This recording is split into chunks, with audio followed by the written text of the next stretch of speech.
Hi everyone and welcome back to my channel. This is Traveltober week 3 of 2021 and it's the final 4 illustrations that I made for my zine. So the first of the 4 is the outfit from the Comoros Island. It is called, if I'm pronouncing it correctly, Zahare na Zubaya, I believe. I hope I got it right. Sorry Usna if I didn't. And it's actually the outfit that is worn only on the large Comoros Island, so the biggest of the 3, which is called La Grande Comore, Ngadija. And this is worn by the bride-to-be and by the sister of the groom, I think it was. So there's other traditional ones, but this is specifically for what is called the big wedding.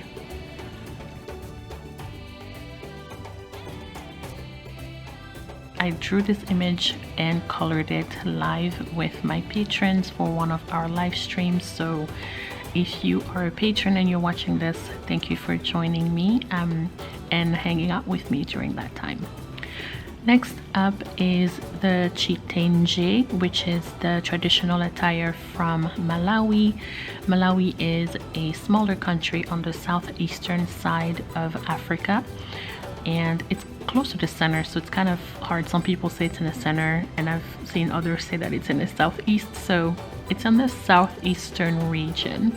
And it is actually the name of the fabric, so you can buy in yardage like a large piece of fabric and cut it up and make it into whatever you'd like, so dresses or tops and skirts.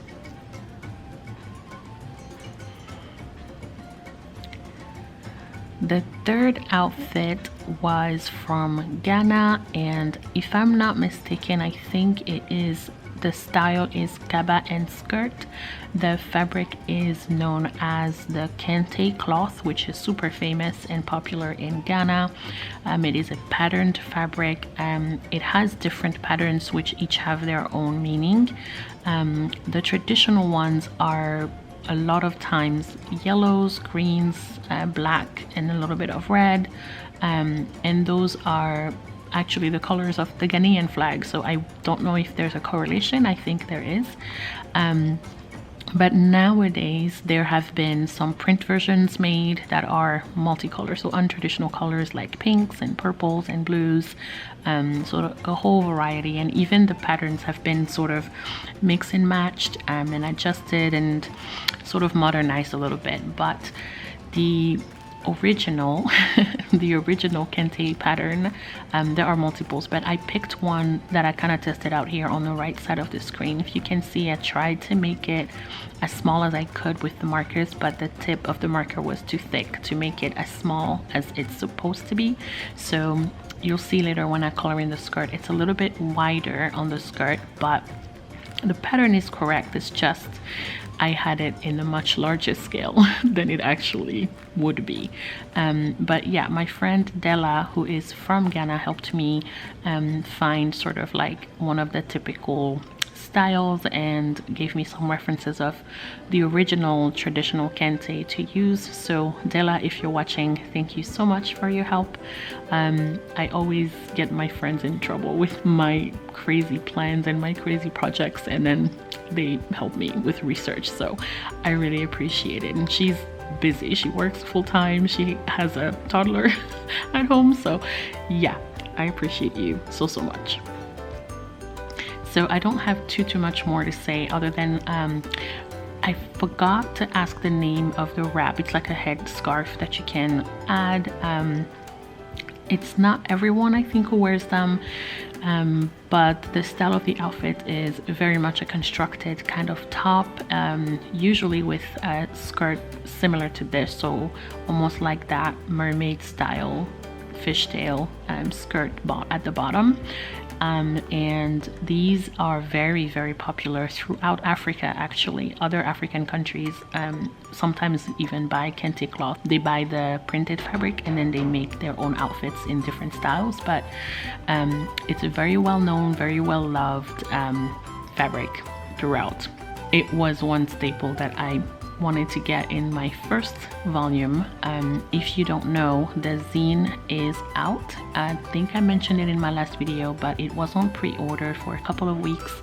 I've closed the pre-orders now out of my own shop, but I have uploaded them on Amazon, and I'll leave links to the different Amazon marketplaces where you can purchase it if you'd like. When I'm getting ready for volume 2, I will bring volume 1 back into my store and you'll be able to get it there.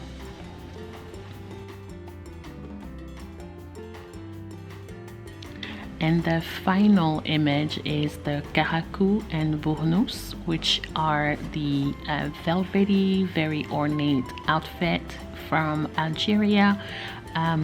They often come in jewelry kind of tones, so like burgundies and deep teals, black sometimes. I think most often when I researched, I found them in black, and some like deep purples and like the teal that I'm using now. What I actually did was I recolored this a second time, but I didn't record the second time, so I thought I had, but I didn't. So the process is exactly the same. Just picture the final image in a pinkish purplish color. So I'll try to get the image on screen, but if I don't, it's on my Instagram feed as well. You can see it there, and obviously it's the final image that was in the zine.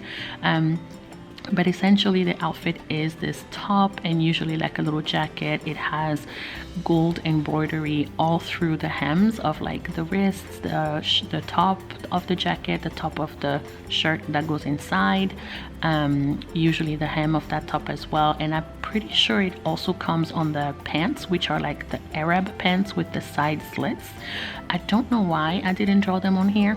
I maybe just forgot, but a lot of them do have that. And the cape, which is the bournous, is made from camel hair a lot of times. It keeps people very warm during the winter, especially those who are in the mountain ranges, like sheep herders and stuff. So there are versions of there's a version that's the stylized that you wear like this, and then there's a version for people who are like workers that live in very cold mountainous areas, and sometimes it's made of goat hair, sometimes camel hair or sheep hair.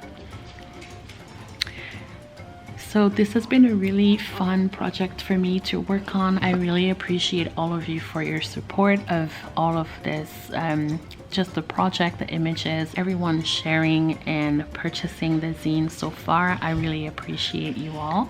I will be back with my regular content the next video. I'm not sure when that will be, but I might squeeze in one Vlogmas video. I'm not sure.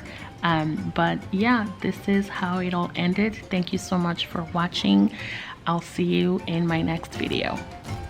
Bye.